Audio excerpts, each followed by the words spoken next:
అందరికీ నమస్కారం. Welcome back to our today story time Lakshmi Srinivas కథలు. నేను మీ లక్ష్మీ శ్రీనివాస్. మన ఛానల్లో ఎద్దనపూడి సులోచన రాణి గారు రాసిన పార్థు నవల చదివి వినిపిస్తున్నాను కదండి. ఈరోజు మనం రెండో భాగంలో ఉన్నాం. మొదటి భాగం మన ఛానల్లో ఉందండి, తప్పకుండా విన్న తర్వాత ఈ రెండో పార్ట్ వినండి. ఇక ఈరోజు కథలోనికి వెళ్తే, పాండు పాక మీద తాటి ఆకులు వేసి కుట్టి దాన్ని సరిచేస్తున్నాడు. మధ్యలో ఆంజనేయుడినంటూ బుగ్గలు ఉబ్బించి పెద్ద తాడు ఒకటి తోకలా వెనక్కట్టుకొని పదాలు పాడుతూ ఎగురుతున్నాడు. అది చూసి పార్దు పకపకా నవ్వుతున్నాడు. వంటగదిలో పని చూసుకుంటున్న లక్ష్మికి పాండు మాటలు, పార్దు నవ్వు కూడా కిలకిలామంటూ వినిపిస్తుంది. ఇదిగో పాండు, ఒక్క నిమిషం కింద దిగి వస్తావా? ఇడ్లీ చేశాను, తిందువు గాని. కిటికీ దగ్గరకు వచ్చి చువ్వల మీద చేతులు ఆనంది చూస్తూ పిలిచింది. ఓ, ఇప్పుడే వస్తున్నాను. పాండు తోకలా కట్టుకున్న ఆ తాడుతోనే దిగి వచ్చాడు. లక్ష్మి పార్దుకి ప్లేట్లోనూ బాదమాకులో పాండుకి ఇడ్లీ తెచ్చింది.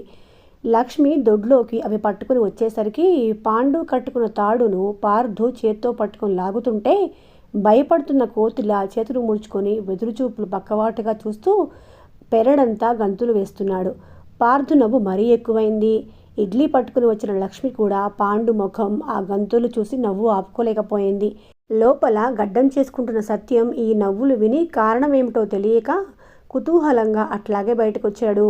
లక్ష్మి, సత్యం పక్కపక్క నిలబడ్డారు. ఒక్క నిమిషం సత్యం చూపులు పక్కపక్కలాడిపోతున్న పార్దు మీద నిలిచాయి. పార్దు తండ్రిని చూడగానే, నాన్న, మన ఇంటికి కోతి వచ్చింది, ఇదిగో అంటూ తాడు పుచ్చుకొని లాక్కు వచ్చాడు. పాండు కోతిలాగానే అడుగులేసుకుంటూ వచ్చి లక్ష్మి చేతుల్లో ఉన్న ఇడ్లీ కోసం చేతులు చాపాడు. అచ్చం కోతిలాగే ఉన్నాడు కదా నాన్న అన్నాడు పార్దు. పరధ్యాసగా ఉన్న సత్యం వెంటనే జవాబు ఇవ్వలేదు. నాన్న, నిన్నే పార్దు చేయి పట్టి లాగాడు. సత్యం ఉలిక్కిపడినట్లుగా ఈ లోకంలోకి వచ్చాడు. లక్ష్మి పాండుకి బాదమాకు ఇచ్చి పార్దు చేతిలో ప్లేట్ పెట్టి వెళ్ళిపోయింది. నాన్నకేది? పార్దు అడిగాడు. నేను తర్వాత తింటాను, ఇప్పుడు కాదు. సత్యం లోపలికి వెళ్ళబోయాడు. నేను అప్పుడే తింటాను, నాకు వద్దు అని తల్లి చేతిని తోసేశాడు. మా తండ్రి కదూ, చల్లారిపోతే బాగుండదు. రాత్రి కూడా నువ్వు అన్నం తినకుండా నిద్రపోయావు. లక్ష్మి ఎంత బతిమిలాడినా పార్దు తినలేదు. ఇది చూసిన సత్యం వెళ్ళి చేతులు కడుక్కొని వచ్చాడు. కొడుకు చెప్పి ఇసుకు పుట్టి తినిపించలేక వంట ఇంట్లోకి వెళ్ళిపోతున్న భార్యని ఇలాతే అని అడిగి తీసుకున్నాడు. సత్యం అక్కడున్న కుర్చీలో కూర్చొని ఇలారా అని కొడుకుని పిలిచాడు. పార్దు బుద్ధిమంతుడిలా తండ్రి దగ్గరికి వచ్చాడు. సత్యం ఇడ్లీ ముక్కలు విరిచి నెయ్యి, కారప్పొడి అద్ది కొడుకు తినిపించసాగాడు. అమ్మగారి చేత్తో ఏది చేసినా అమృతంలాగా ఉంటుంది, పాండు మెచ్చుకున్నాడు. పాండు, ఎందుకురా డబ్బు కావాలని అడిగావట అన్నాడు సత్యం. అదేనండి, మా ఇంటి దానికి నల్లబోసల గొలుసు కావాలంట సిగ్గుపడుతూ చెప్పాడు. ఈ పూట ఇస్తాను, తీసుకుపో. అయినా మరీ ఇంత మెతకతనం పనికిరాదురా. ఏది కావాలంటే అది తెచ్చి ఇవ్వటం నేర్పుతున్నావు నువ్వు. అట్టా అన్న అయితే ఇంట్లో ఏడుపులు మెత్తుకోళ్ళు ఉండకుండా ఉంటాయని. నీ మొహం, కోరికలకి అంతెక్కడ్రా. ఎన్నాళ్ళని ఇలా ఆశపెట్టి అట్టి పెట్టుకుంటావు? నేను అదే అనుకుంటూ ఉంటానండి. పాండు మళ్ళీ లక్ష్మి తెచ్చి వేసిన ఇడ్లీలని ఆత్రంగా తింటున్నాడు. ఆ తినటంలో సంస్కారం లేకపోయినా ఆ రుచి అనుభవించటంలో అనిర్వచనీయమైన ఆనందం ఆ ముఖంలో స్పష్టంగా కనిపిస్తుంది. ఇక నుంచి మీరు ఎప్పుడు ఇడ్లీ చేసినా నన్ను మర్చిపోకండి అమ్మగారు అన్నాడు. అతను అంటూ ఉండగానే, ఒరే పాండిగా, ఎక్కడ్రా నువ్వు అంటూ ఆదమ్మ గొంతు వినిపించింది. చచ్చాను, మా అమ్మ వచ్చినట్టుంది. మళ్ళీ ఇంటికాడ ఏదో అయినట్టుంది. పాండు అంటుండగానే మనమడిని చంకనేసుకొని ఆదమ్మ వచ్చింది. పాండిగా, ఇక్కడున్నావురా, మన కొంప ముంచేసిందిరా, అయిపోయిందిరా అంటూ శోకాలు పెట్టింది. ఏంటమ్మా, ఏంటయిందే కంగారుగా అడిగాడు. రాత్రి వచ్చిన ఆ ముదనష్టపూడు లేడు? ఎవరే? దాని ఊరి నుంచి వచ్చిన మామైనా?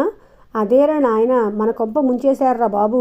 ఈడికి దిక్కెవర్రా దేవుడా, నేనెందుకు బతికానురా భగవంతుడా అంటూ మనవడి బుగ్గలు నొక్కి ఎడవసాగింది. శోకాలు తర్వాత ఏడుద్దు గాని, సంగతేమిటో చెప్పవే.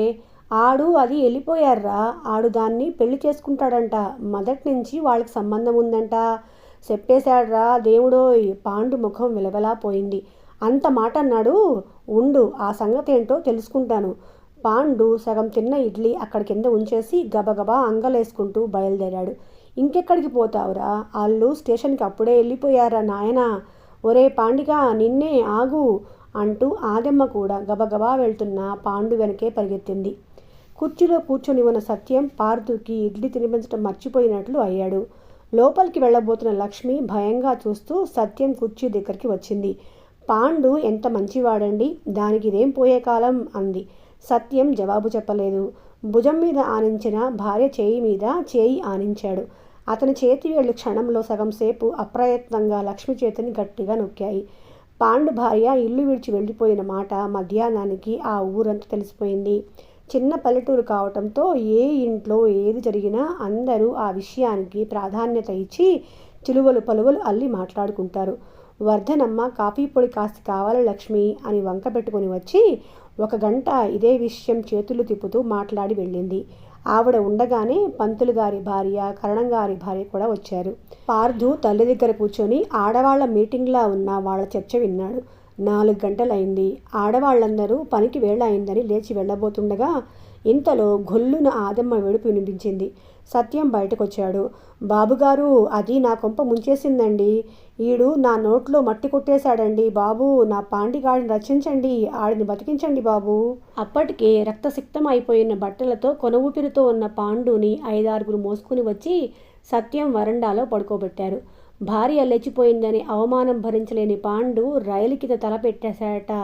అక్కడే దగ్గరలో ఉన్న చెట్టును కొడుతున్న ఇద్దరు ఈ అఘాయిత్యం చూసి పరిగెత్తుకుని వచ్చి పాండుని పట్టాల మీద నుంచి యువతలకు లాగబోయే లోపలే రైలు కిందకి వెళ్ళబోయిన అతని శరీరం అంతా వచ్చింది, కానీ పాదాలు 2 తెగిపోయాయి.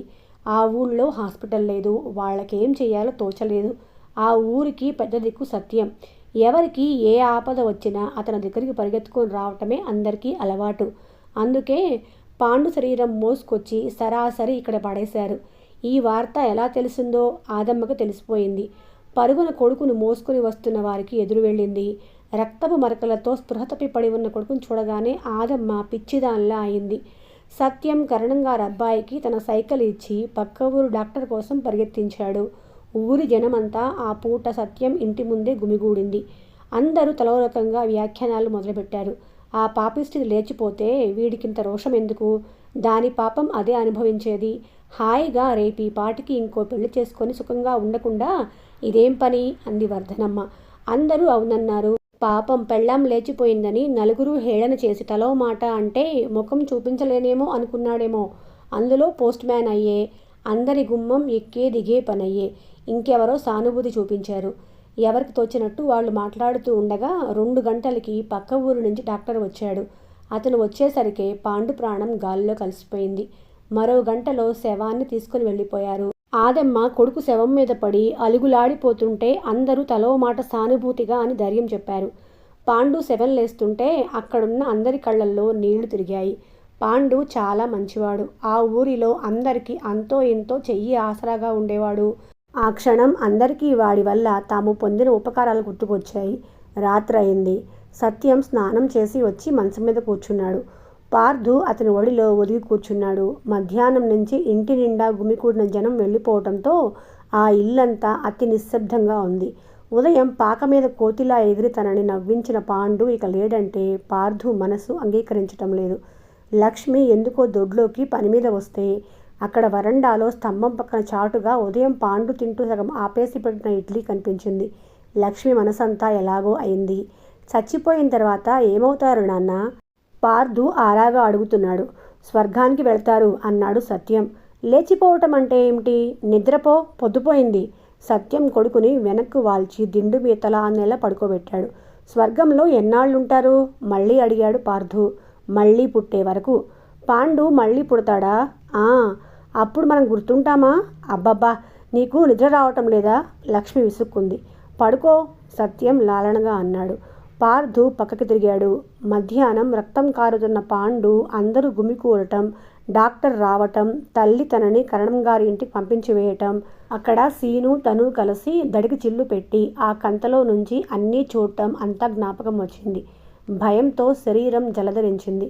పక్కకు తిరిగి తండ్రి మెడని కౌగలించుకొని బల్లిలా ఖర్చుకున్నట్లుగా పడుకున్నాడు. వీడు భయపడినట్లున్నాడు అంది లక్ష్మి. సత్యం మాట్లాడలేదు. పార్థు నిద్రపోయాడు. కొద్దిసేపు అయిన తర్వాత పార్థుని సరిగ్గా పడుకోబెట్టి దుప్పటి కప్పి సత్యం పక్కకు తిరిగి పడుకోబోతుండగా లక్ష్మి మంచం మీద కూర్చొని కనిపించింది. సత్యం మంచం మీద నుంచి లేచాడు. వచ్చి లక్ష్మి మంచం మీద కూర్చున్నాడు. లక్ష్మి అతని వైపే చూస్తుంది. అతనేం మాట్లాడలేదు. నిద్ర రావటం లేదా? మెల్లిగా అడిగింది. లక్ష్మి. అతని గొంతులో అనిర్వచనీయమైన వేదన, బాధ ప్రతిధ్వనిస్తున్నాయి. హఠాత్తుగా అతను ఎన్నడూ లేనిది పక్కకు ఒరిగి భార్య ఒడిలో తలపెట్టుకుని పడుకున్నాడు. నాకు పాండే గుర్తుకు వస్తున్నాడు. భార్యని సుఖపెట్టలేని మగవాడికి ఇంత పెద్ద శిక్ష ఉంటుందని నాకు తెలియదు అన్నాడు. చీచి, ఏం మాటలవి? దీనికంతటికీ పాండుతల్లే కారణమని వర్ధనమ్మ గారంటోంది. భార్యాభర్తల మధ్య ఒకరిని ఒకరు అర్థం చేసుకునే మంచి వాతావరణం కలుషితం కావటానికి సంసారంలో ఎప్పుడూ ఎన్నో అవకాశాలుంటాయి. ఇద్దరూ ఒక్కటిగా ఉంటే వాళ్ల ప్రేమానురాగాలు పెట్టని గోడల ఈ దుష్టశక్తుల బారిను రక్షిస్తాయేమో. భార్యని సుఖపెట్టలేనివాడు పెళ్లి చేసుకోకూడదేమో లక్ష్మి. లక్ష్మి అతని తల మీద చేయి ఆనించింది.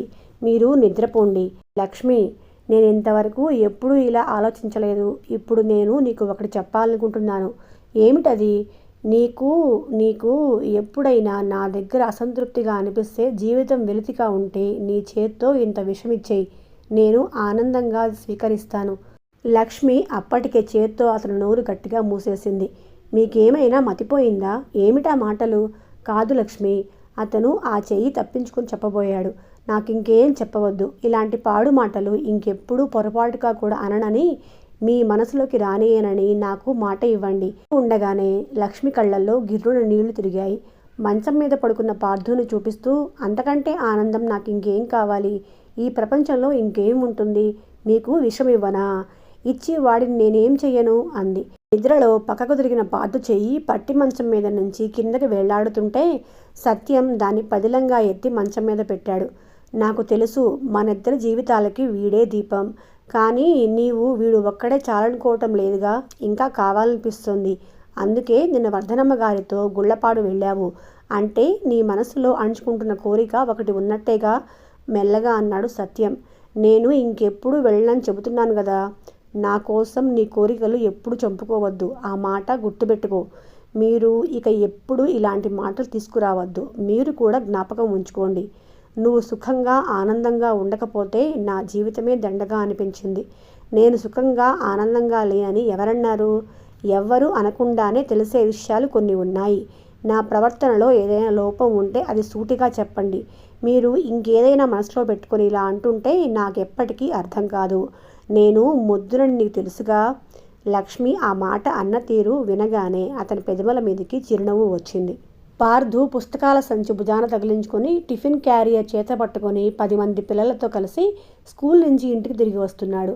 సూర్యాస్తమయం అవుతోందని కరణంగారబ్బాయి వర్ధనమ్మ కొడుకు పార్థుతో జట్టుగా కలిసి నడుస్తున్నారు. హుషారుగా వస్తున్న వాళ్ళకి పాండు ఇంటి ముందు హృదయ విదారకమైన దృశ్యం కనిపించింది. ఆదెమ్మ మనవడిని ఎందుకో గాని నానా తిట్లు తిట్టుతూ చీపిరికట్టతో బాదుతోంది. వాడు తప్పించుకు పారిపోయి అక్కడ దింపి ఉన్న బండి చక్రం కింద పిల్లిలా ముడుచుకొని భయంగా చూస్తూ అమ్మా అమ్మా అని తలుచుకుంటూ ఏడుస్తున్నాడు. పిల్లలందరూ ఈ దృశ్యం చూడ వినోదంగా ఉండటంతో నడక ఆపి చోద్యంగా చూస్తూ ఆ ఇంటి ముందు ఆగిపోయారు. ఆదెమ్మ పిల్లి కూనలా ఉన్న మనవడిని దొరకబుచ్చుకొని ఇంకా కొట్టడానికి ప్రయత్నిస్తుంటే ఇంతలో ఇరుగు పొరుగు వాళ్ళు వచ్చి ఆదెమ్మ చేతుల్లోంచి ఆ అబ్బాయిని బలవంతంగా అవతలకు లాక్కు వెళ్లారు. వాళ్లలో ఒక స్త్రీ నచ్చ చెప్తున్నట్లుగా అంది. ఇదిగో ఆదెమ్మ, నీ కోడలు లేచిపోయిందన్న కోపం అంతా ఆ పసివాడి మీద చూపిస్తే ఏం లాభం? నోరు లేని ఆ పసివదవ ఏం చేస్తాడు? వాడిని ఏమీ అనద్దా. ఈ ముదనష్టపాడు మూలంగానే నాకు ఈ గతి పట్టింది. ఈ కుంకం మూలంగానే దాన్ని ఇంట్లోంచి తరిమేయలేదు నేను.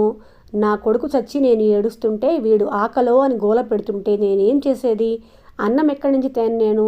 నడుము మీద చేతులుంచుకొని గయ్యిమంది. ఇరుగు పొరుగు వాళ్ళు నచ్చ చెప్పగా ఆదమ్మ కాస్త శాంతపడింది.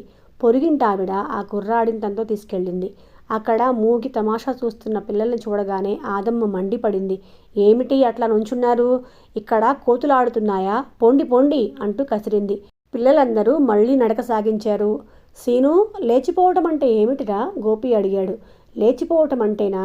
ఎక్కడికో వెళ్ళిపోతారా అన్నాడు సీను. ఎక్కడికి వెళ్తారు? ఎక్కడికో ఒక చోటకి వెళ్ళి ఏం చేస్తారు? అక్కడ ఉద్యోగం చేసుకుంటారు, డబ్బు సంపాదించుకుంటారు, కావలసినన్ని బట్టలు, నగలు, స్వీట్లు కొనుక్కుంటారట. మరి చెప్పి వెళ్ళొచ్చుగా. చెబితే వెళ్ళనియర్రా. మనం సినిమాకి వెళతామంటే మనల్ని పంపిస్తున్నారా? అది కూడా అంతే.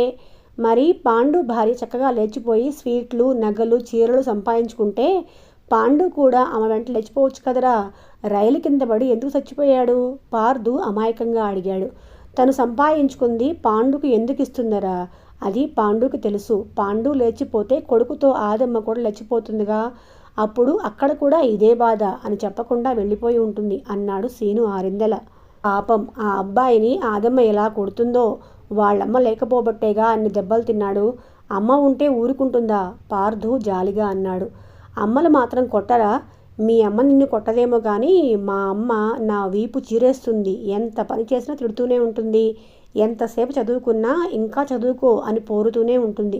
చిచి, ఈ ప్రపంచంలో అసలు ఈ అమ్మలు అనేవాళ్ళు ఉండకుండా ఉంటే మనకు హాయిగా ఉంటుంది. ఛీ, అమ్మ ఉంటేనే బాగుంటుంది. అమ్మ లేకపోతే మనకు అన్నం ఎవరు పెడతారు? తలంటి ఎవరు పోస్తారు? కథలెవరు చెప్తారు? జ్వరం వస్తే ఎవరు ఎత్తుకుంటారు అన్నాడు పార్థు. ఇంతకీ మీరు రేపు సర్కస్కి వస్తారా రారా? గోపి అడిగాడు. నేను వస్తాను. మా అమ్మ పోపు పెట్టెలో మా నాన్న జేబులో నుంచి కాజేసి డబ్బులు దాస్తుంది. ఎంత దాస్తుందో తనకి లెక్క జ్ఞాపకం ఉండదు. వాటిల్లో నుంచి నేను ఎప్పుడు తీసుకుంటూ ఉంటాను. మా అమ్మకి తెలియనే తెలియదు. సీను నవ్వాడు. నువ్వురా పార్థు, వస్తావా? టికెట్టు ₹1/2 ఎట్లాగో అట్లా కొట్టేయి. మధ్యాహ్నం స్కూలు మానేసి వెళదాం. స్కూల్లో మాస్టర్ గారికి నేను కడుపు నొప్పి అని చెబుతాను. సీను వాంతి వస్తుందని చెబుతాడు. నువ్వు చెవులో పోటు అని చెప్పు. మార్గం కూడా తనే చూపించేశాడు. ఓ అట్లాగే. గోపి వెంటనే ఒప్పుకున్నాడు. పార్థు తల అడ్డంగా తిప్పాడు. ఊహూ, నేను రాను అన్నాడు. రావు? ఎందుకని? అబద్ధం ఆడకూడదు. పాపం కళ్ళు పోతాయి. ఓస్. మిగతా ఇద్దరు నవ్వారు. నేను చాలాసార్లు అబద్ధం చెప్పాను. మరి నా కళ్ళు పోలేదేం? సీను కళ్ళు పెద్దవి చేసి చూపిస్తూ అన్నాడు. దేవుడికి కోపం వస్తుందంట. వీడో పిచ్చోడు. ఇంతకీ మాతో వస్తావా రావా? రాను. రాకపోతే పో. మేం హాయిగా సర్కస్ చూసి వస్తాం. నువ్వు పుస్తకాలు ముందేసుకొని దేవుడా అంటూ ఇంట్లో కూర్చో. నేనేం కూర్చోను. మా నాన్నని అడిగితే నాన్న నాకు చూపిస్తాడు. అయితే నువ్వు మా మాట వినకపోతే మా జట్టులో ఉండనవసరం లేదు. పో. వాళ్ళు పార్థును తోశారు. పార్థు కింద పడి లేచే లోపలే గుప్పెళ్లతో మట్టి తీసి మీద విసిరేసి పారిపోయారు. పార్థు మెల్లగా లేచి దూరంగా దొరికిన టిఫిన్ క్యారియర్ తీసుకొని మూత పెట్టి బట్టలు దులుపుకొని బయలుదేరాడు. లక్ష్మి కొడుకు తల రుద్ది స్నానం చేయించి ఇంట్లోకి తీసుకువచ్చి తల తుడుస్తూ, అలాంటి చెడ్డపిల్లలతో నువ్వు స్నేహం చెయ్యొద్దు పార్థు. వర్ధనమ్మ గారి శ్రీ అసలు మంచివాడి కాదు. నీకు సర్కస్ చూడాలని ఉంటే నాన్న తప్పకుండా నేను తీసుకువెళ్తారులే అంది. పార్థు ఇంటికి రాగానే తల్లికి జరిగిందంతా చెప్పేశాడు. లక్ష్మి కొడుకు పసి మనసుకు అర్థమయ్యేటట్లుగా మృదువుగా చెబుతుంది. అమ్మా, పాండు కొడుక్కి అమ్మ లేచిపోతే అన్నం ఎవరు పెడతారు అని అడిగాడు. వాళ్ళ నాయనమ్మ ఉంది కదురా. నాయనమ్మ కొడుతోందమ్మా. పోనీలే, వాళ్ళ సంగతి మనకెందుకు కానీ నువ్వు పోయి చదువుకో. పార్థు పుస్తకాల ముందు కూర్చున్నాడు. కానీ చదువు బుద్ధి కాలేదు. లక్ష్మి దేవుడి ముందు దీపం పెట్టి కళ్ళు మూసుకుని దండం పెడుతోంది. పార్థు అటే చూస్తున్నాడు. ఏమిట్రా? ప్రార్థన పూర్తి అవగానే లేచి వస్తూ తదేకంగా తన వైపే చూస్తున్న కొడుకుని చూస్తూ చిరునవ్వుతో అడిగింది. పార్థు సీరియస్గా చూస్తున్నాడు. ఆ చిన్నారి కళ్ళల్లో భయం, దిగులు స్పష్టంగా కనిపిస్తున్నాయి. లక్ష్మి కొడుకు దగ్గరికి వచ్చి మోకాల మీద కూర్చొని భుజం మీద చెయ్యి వేసి ఆనించింది. ఏమిటి? మళ్ళీ అనునయంగా అడిగింది. పార్థు గబుక్కున తల్లి మెడను కౌగిలించుకున్నాడు. పావుగంట వరకు లక్ష్మిని వదలలేదు, కదలనీయలేదు. తండ్రి వచ్చిన తర్వాత అప్పుడు లేచి వెళ్ళాడు. భోజనాలు అయిన తర్వాత తండ్రి పక్కలో పడుకున్నాడు. నాన్న మెల్లగా పిలిచాడు. ఏమిటి? అమ్మకి చీరలు, స్వీట్స్ కొనుక్కొచ్చి ఇవ్వు. మీ అమ్మ చెప్పమందా? కాదు, నేనే చెబుతున్నాను. నువ్వేనా? ఏమిటి విశేషం? కొడుకుని చేతులతో లేవనెత్తి గుండెల మీదకి తీసుకున్నాడు. నేను మీ అమ్మకి ఏమీ ఇవ్వను, నవ్వు దాచుకుంటూ అన్నాడు సత్యం. ఇవ్వు. ఇవ్వను. ఇవ్వకపోతే ఏం చేస్తుందట? పార్థు చుట్టూ చూశాడు. తల్లి అక్కడ లేదని నమ్మకంగా తెలుసుకొని తండ్రి చెవిలో అన్నాడు. ఇవ్వకపోతే అమ్మ లేచిపోతుంది. ఛట్, నోర్ముయ్. సత్యం కసరటం, చెయ్యి ఎత్తడం మెరుపులా జరిగాయి. ఏమిటది? ఏమైంది? అప్పుడే అక్కడికి వస్తున్న లక్ష్మి అడిగింది. వీడికి వాగుడు ఎక్కువైంది. కొడుకుని గుండెల మీద నుంచి పక్కకు తోసినట్లుగా జరిపాడు. ఎప్పుడూ లేని సత్యం పార్థుని అలా కసరటం లక్ష్మికి వింతగా తోచింది. ఏమన్నాడు? అంది దగ్గరికి వస్తూ.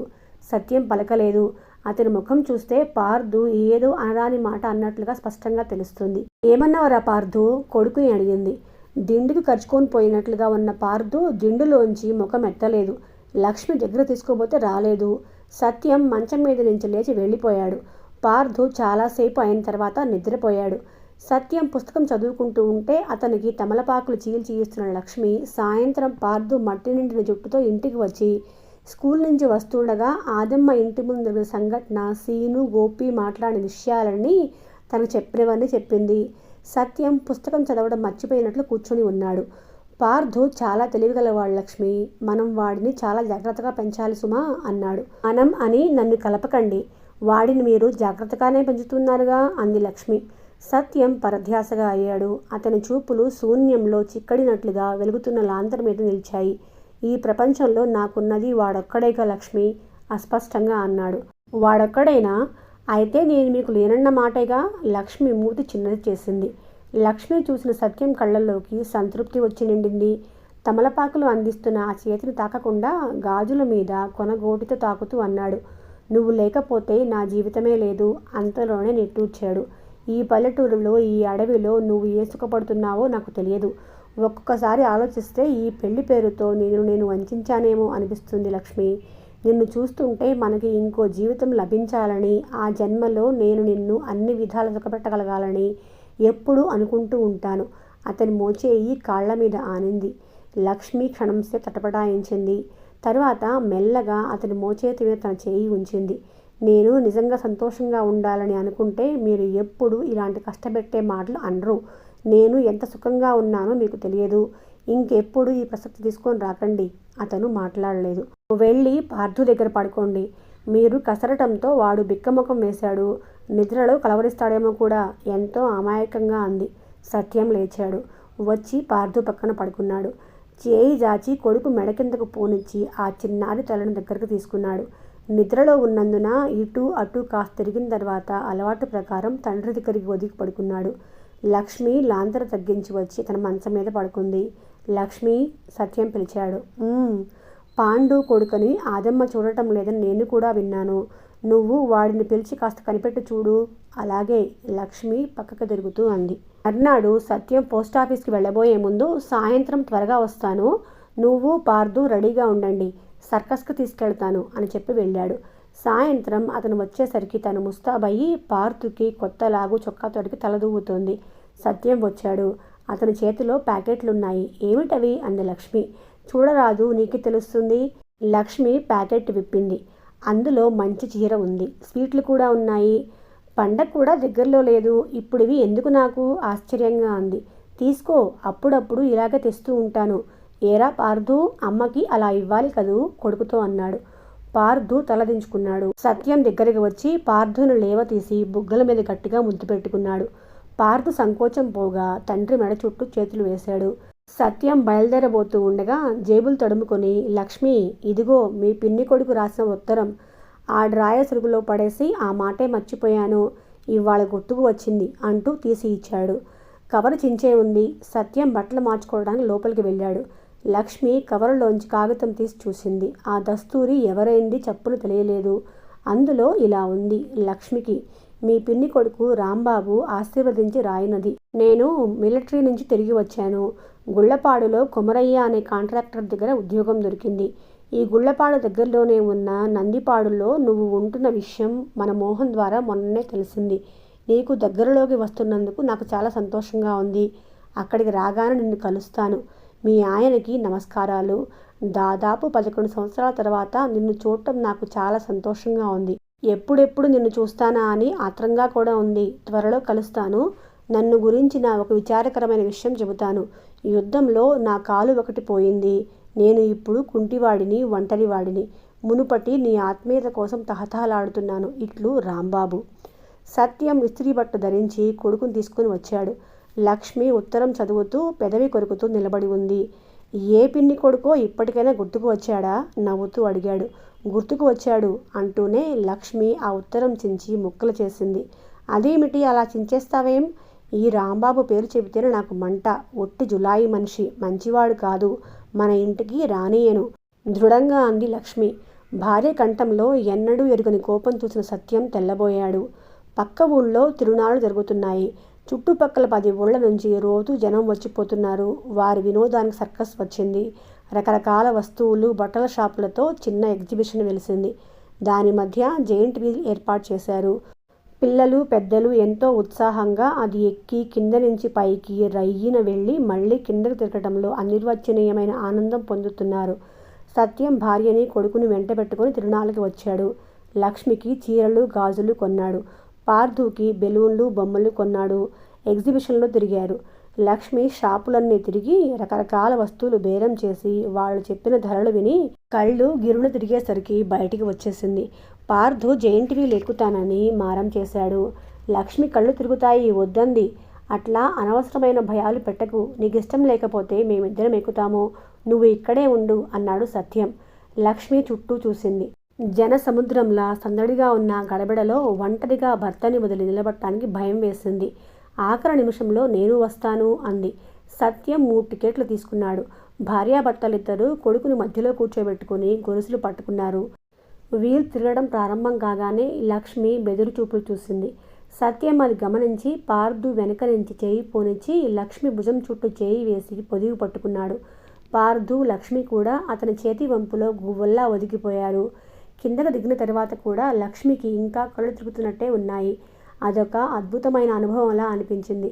ఆ తర్వాత సర్కస్ చూశారు. పార్థుకి అమ్మాయిల సైకిల్ మీద చేసిన ఫీట్సు, ఏనుగు శివలింగం పూజ చేయటం, కోతుల డ్యాన్సు మళ్ళీ మళ్ళీ చూపిస్తే బాగుండని అనిపించింది.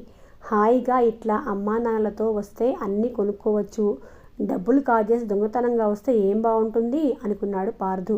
రాత్రి పొద్దుపోయిన తర్వాత వచ్చి బండిని మళ్ళీ కట్టించుకొని ఇంటికి తిరుగుముఖం పట్టారు.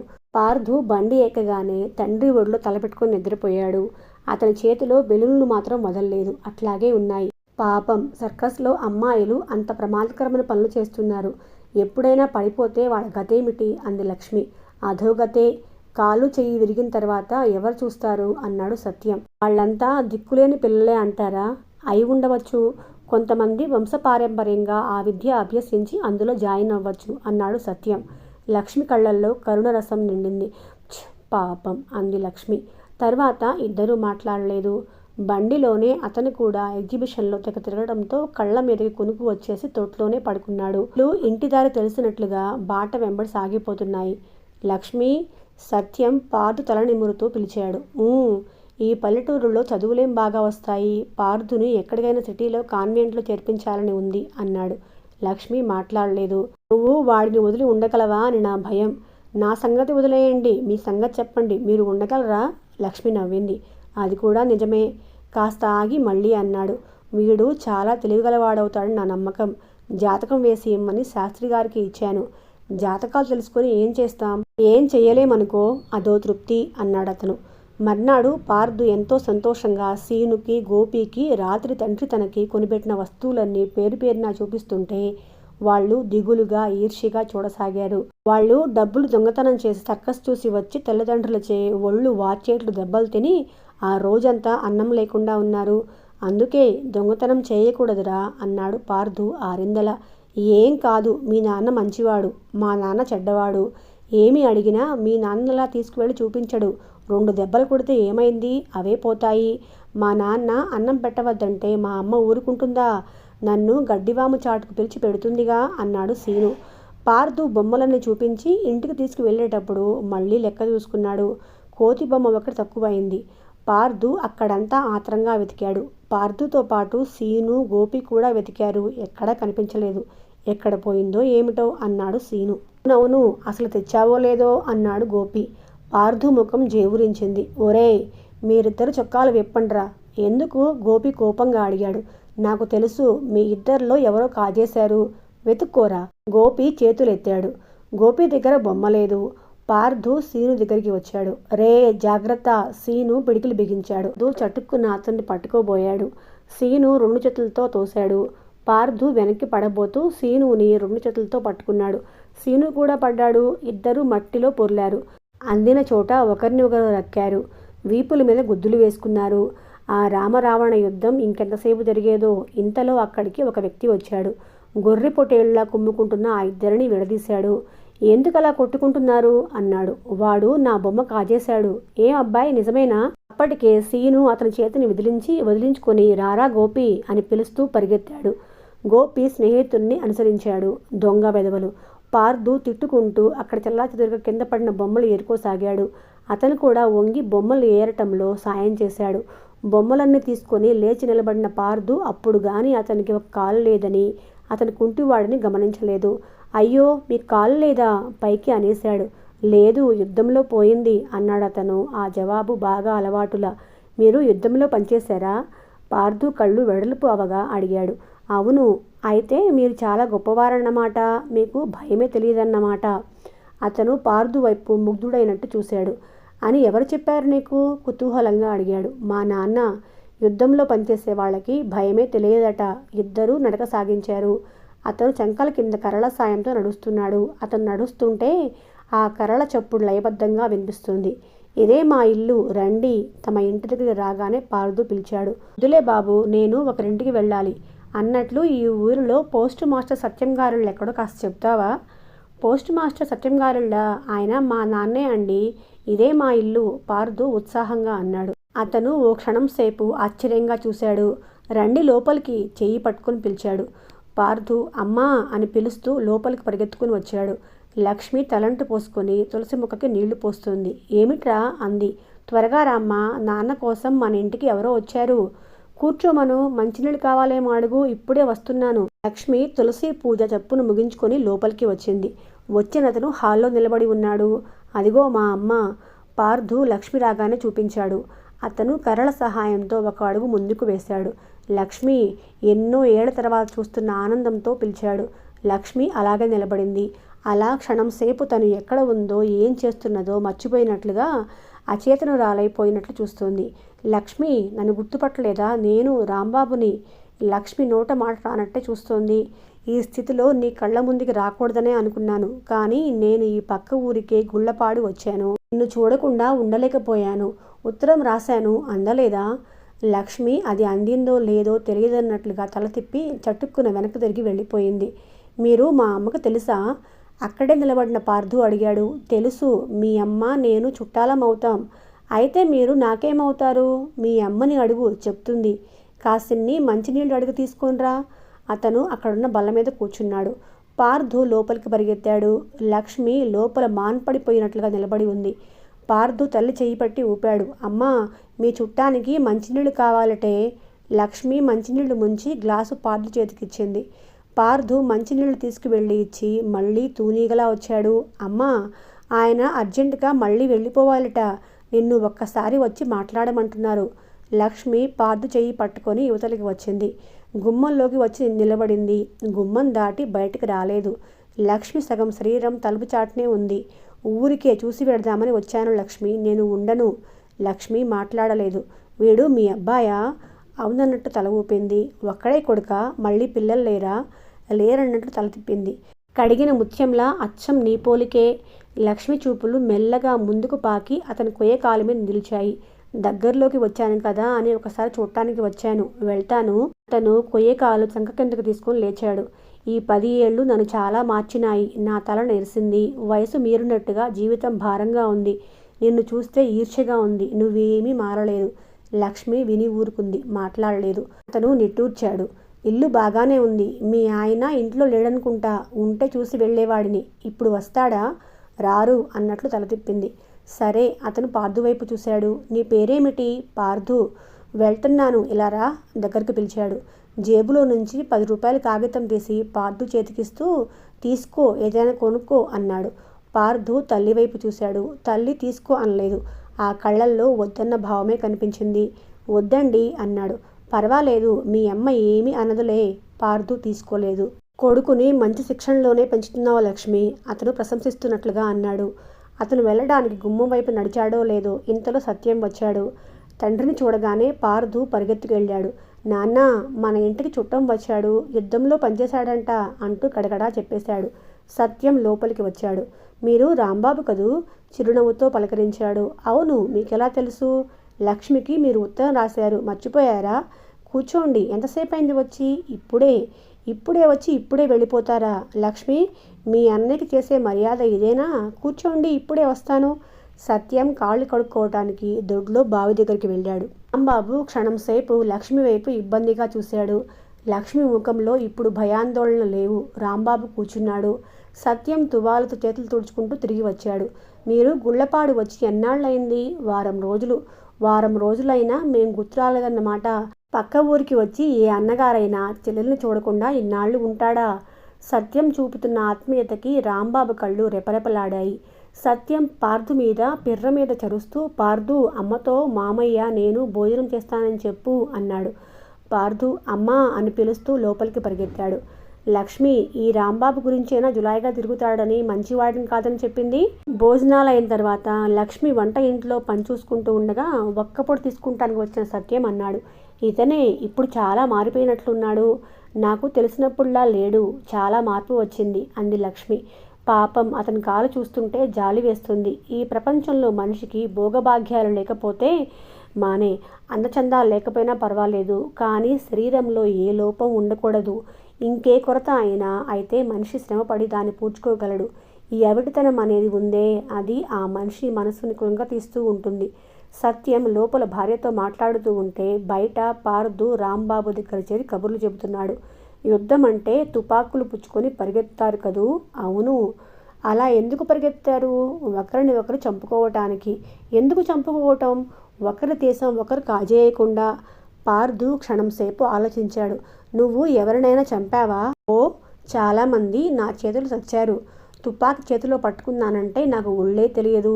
టిష్యూమ్ టిష్యూమ్. రాంబాబు చూపుడు వేలు బొటన వేలు చూపిస్తూ నోటితో తమాషాగా చప్పుడు చేశాడు. పార్థు ఆసక్తిగా, భయంగా, వినోదంగా రాంబాబు వైపే చూస్తున్నాడు. నువ్వెప్పుడైనా తుపాకీ చూసావా? రాంబాబు అడిగాడు. ఊహూ. పార్థు అడ్డంగా తల తిప్పాడు. నేను ఈసారి వచ్చేటప్పుడు నీకు తుపాకీ ఒకటి తెస్తానులే, బొమ్మది, చాలా బాగుంటుంది. మనిషిని చంపడం పాపం కాదా? పార్థు అనుమానంగా అడిగాడు. ఊహూ, ఊరికే చంపటం అన్యాయం.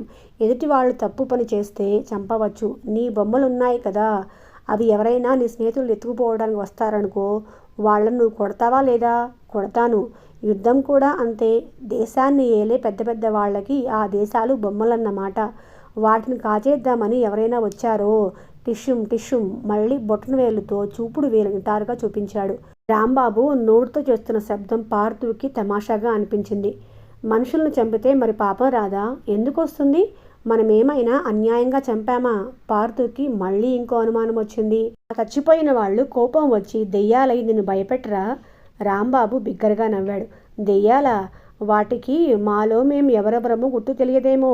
మేము సిపాయిలం, చాలామంది ఉంటాంగా అన్నాడు. పార్థు ప్రశ్నలు అమాయకంగానే ఉన్నా వాటి వెనుక ఎంతో తెలుసుకోవాలనే ఆరాటం ఆ పసి మనస్సులో ఉందని రాంబాబు గ్రహించాడు. పార్థు ప్రశ్నలకు అతను ముగ్ధుడయ్యాడు. పార్థు మాటలు ముచ్చటగా, అతని రూపం చూడముచ్చటగా ఉంది. నీ కాలు లేకపోతే నీకు బాధగా లేదు? జాలిగా అడిగాడు పార్థు. బాధ ఎందుకు? ఈ కాలు ఉందిగా. ఈ కాలు లేకపోతేనేం కర్రతో నడవగలను. ఈ కాలు కూడా లేదనుకో, అప్పుడు బాధపడాలి. ఏమిటి, మిమ్మల్ని విసిగిస్తున్నాడా? ఒక్కపొడి తీసుకుని సత్యం వచ్చాడు. లేదు, చిన్నపిల్లల ప్రశ్నలు చాలా తమాషగా ఉంటాయి అన్నాడు రాంబాబు. మా వాడి మాటలు మరీను. అన్నీ వాడికి అనుమానాలే అన్నాడు సత్యం.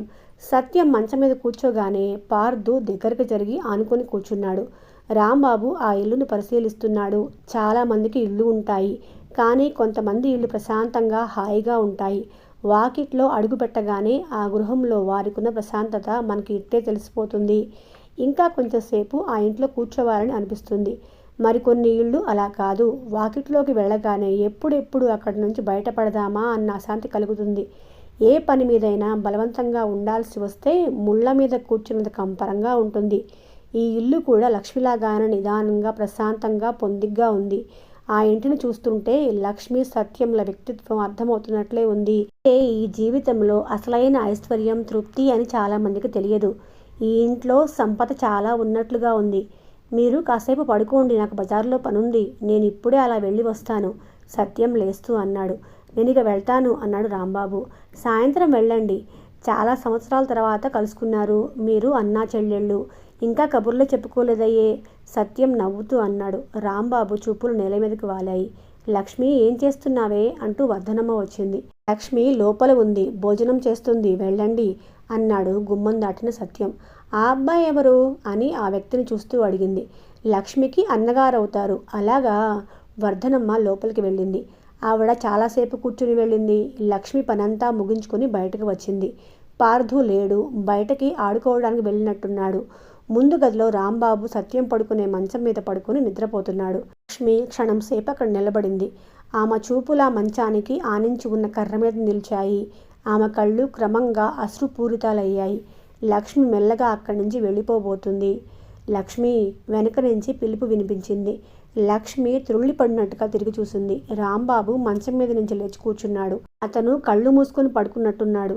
కళ్ళు బద్ధకంగా అలసటగా ఉన్నా నిద్రమత్తుగా మాత్రం లేవు. లక్ష్మి మాట్లాడకుండా నిలబడింది. ఇన్నాళ్ల తర్వాత మనం ఇలా కలుసుకోవటం చాలా చిత్రంగా ఉంది కదూ అన్నాడతను. లక్ష్మి చూపులు నేల మీదకి వాలాయి. నిన్ను చూడటానికి రావాలా వద్దా అని చాలా మదనపడ్డాను. చూడకూడదని చూసినందువల్ల ప్రయోజనం లేదని నాకు నేనెంతో చెప్పుకున్నాను. కానీ ఎంత చూడవద్దని అనుకున్నానో అంత చూడాలనే వ్యామోహం ఎక్కువైపోయింది. ఒక్కసారి చూసేస్తే ఈ ఆరాటం తగ్గిపోతుందని వచ్చాను. నిన్ను చూసిన తర్వాత నాకు చాలా హాయిగా ఉంది. నీ ఇల్లుని, నీ భర్తని, నీ కొడుకుని చూసిన తర్వాత నీ జీవితంలో ఏ లోటు లేకుండా ఉన్నావని తెలుస్తుంది.